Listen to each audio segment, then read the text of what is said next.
Welcome to the natives. हम इस video में डिस्कस करने वाले हैं कि जो हमें दिया हुआ फिगर है उसमें जो डिज़ाइंड एरिया है उसकी न्यूमेरिकल वैल्यू क्या होगी। तो हम देख पा रहे हैं यहाँ पे कि ये जो डिज़ाइंड एरिया है वो सर्कल और एक रेगुलर हेक्सागोन के बीच का एरिया है। तो इसको फाइंड करने के लिए हमें सबसे पहले पूरे सर्कल का एरिया निकालना होगा और उसमें से अगर हम हेक्सागोन की वैल्यू माइनस कर दें तो हमें डिज़ाइंड एरिया का न्यूमेरिकल वैल्यू पता चल जाएगा। तो चलिए शुरू करते हैं। हमें दिया गया है कि जो सर्कल है उसकी रेडियस है 28 सेंटीमीटर। अब ये जो है हेक्सागोन है, तो हेक्सागोन है A B C D E and F,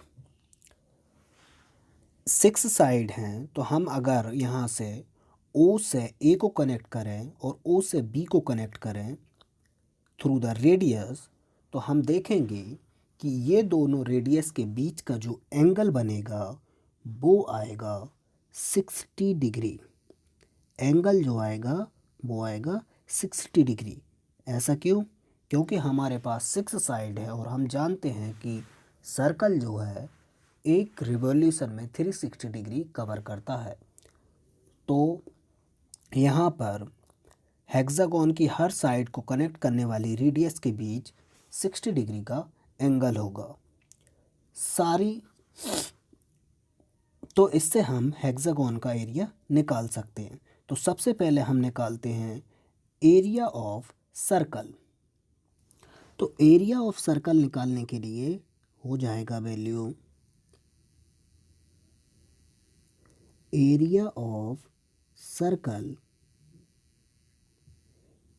equal to होता है पाई आर स्क्वायर। तो यहाँ पे पाई की वैल्यू हम रखेंगे, पुट करेंगे 22/7 and radius is 28। So put करेंगे 28 इंटू 28। सो 7 4 टाइम 28 कैंसिल आउट। तो यहाँ पे आएगा वैल्यू आपका 22 इंटू 4 इंटू 28। 22 4 टाइम मल्टीप्लाई करेंगे तो हमारा आएगा 88, और 88 को अगर हम 28 से मल्टीप्लाई करेंगे तो हमारी वैल्यू आएगी 2464। सो area of the circle is 2464 centimeter square. This is the area of circle. Now we need to find the area of triangle OAB. हम देख पा रहे हैं यहाँ पर कि जो ट्रायंगल है हमारा वो उसकी दो साइड जो हैं ओ से ए एंड ओ से बी दोनों इक्वल लेंथ की हैं बिकॉज दे आर रेडियस।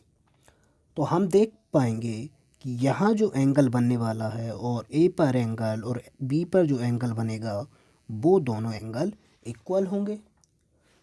तो अगर सेंटर एंगल जो है ए ओ बी, एंगल जो है ए ओ बी अगर 60 डिग्री है तो बाकी ये दोनों एंगल कितने होंगे?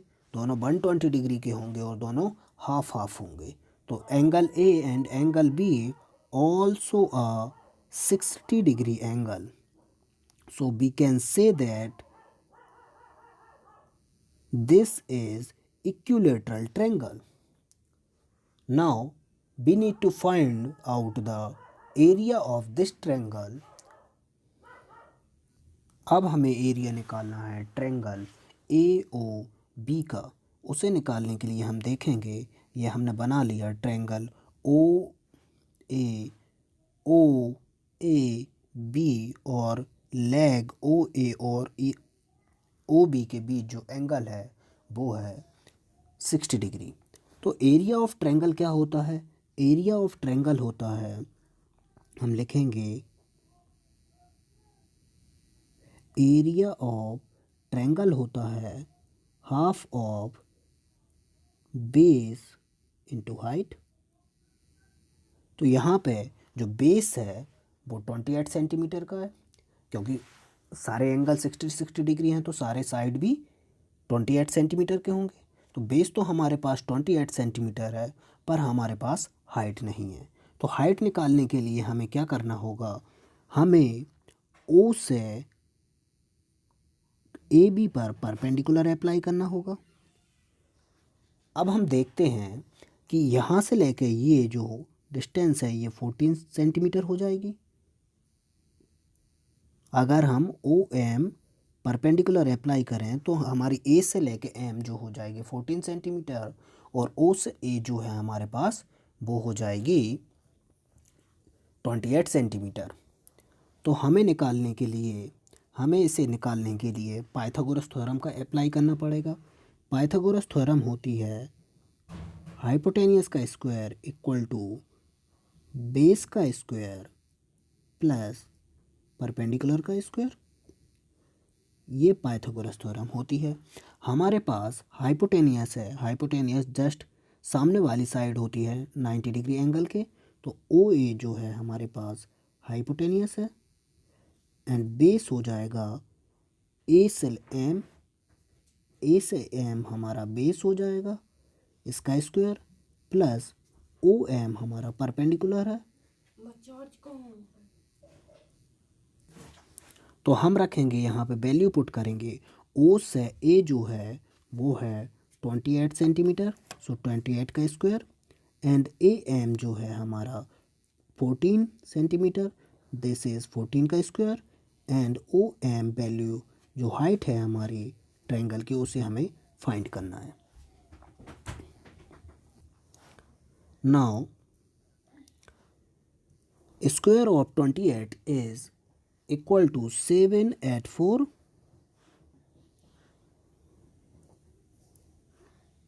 7 at 4।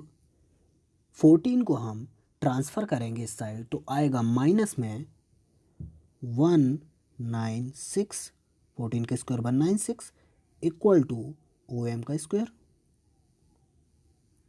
नाउ 784 माइनस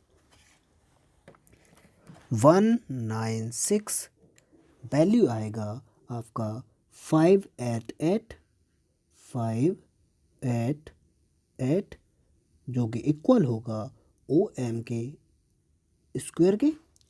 अब हमें वैल्यू फाइंड करनी है ओ एम की, तो ओ एम इक्वल टू हो जाएगा, ओ एम इक्वल होगा अंडर रूट ऑफ 588। तो अगर हम इसकी वैल्यू फाइंड करें तो रूट ऑफ 588 अप्रोक्सीमेटली इक्वल होगा 24.24 centimetre. Now this is the height of the triangle. Now we need ना, और अब हम एरिया निकाल सकते हैं। हमारे पास बेस है और हाइट है, तब सो area of triangle is half of base means 28 and height is 24.24। 2 से 28 को कैंसिल आउट करेंगे तो 14 time. So area of triangle is 14 into 24.24। इन दोनों को अगर हम मल्टीप्लाई करें तब हमारा वैल्यू आएगा अप्रोक्सीमेटली 339.5, 339.5 सेंटीमीटर स्क्वायर। अब हम देखते हैं कि हमने एरिया फाइंड कर लिया है ट्रायंगल का। अब मेन फिगर पे अगर हम ध्यान दें तो हम देखेंगे हेक्सागोन में कितने ट्रायंगल क्रिएट किए जा सकते हैं। यहाँ पे ये हमारा 1, ओ से सी को कनेक्ट करेंगे दूसरा ट्रायंगल, ओ से डी को कनेक्ट करेंगे तीसरा ट्रायंगल, ओ से ई को कनेक्ट करेंगे फोर्थ ट्रायंगल एंड ओ से एफ को कनेक्ट करेंगे तो हमारा आएगा fifth triangle and this is sixth triangle. तो हमारे जो हैं 6 ट्रायंगल बन रहे हैं। तो एरिया को अगर हम एक ट्रायंगल के एरिया से मल्टीप्लाई कर दें तो हमें हेक्सागोन का एरिया पता चल जाएगा। तो हम इस ट्रायंगल के एरिया में हेक्सागोन के एरिया को हम मल्टीप्लाई कर दें। हेक्सागोन का एरिया निकालने के लिए हम देखने वाले हैं ये हमारा है area of triangle. So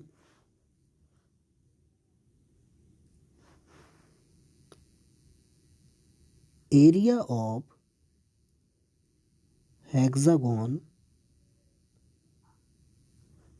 A B C D E F हो जाएगा 6 इंटू एरिया ऑफ ट्रायंगल 339.5 जिसकी वैल्यू होगी अप्रॉक्सीमेटली 2036.8 सेंटीमीटर स्क्वायर।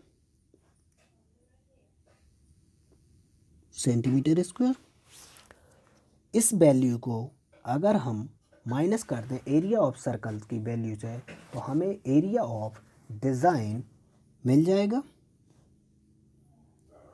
तो हमारा एरिया ऑफ डिज़ाइन क्या होगा, एरिया ऑफ सर्कल में से अगर हम माइनस कर दें एरिया ऑफ हेक्सागोन को तो हम देखेंगे एरिया ऑफ सर्कल क्या है। हमारा एरिया ऑफ सर्कल है 2464 centimetre square. Area of circle is 2464. Now we need to put area of hexagon and area of hexagon is this 20636. So we need to put here 2036.8 2036.8 इसमें से हम minus कर दें 2464 area of circle में से area of hexagon minus करेंगे तो हमारी वैल्यू आएगी approximate 427.1 centimetre square. This is the value of area of design. So thank you.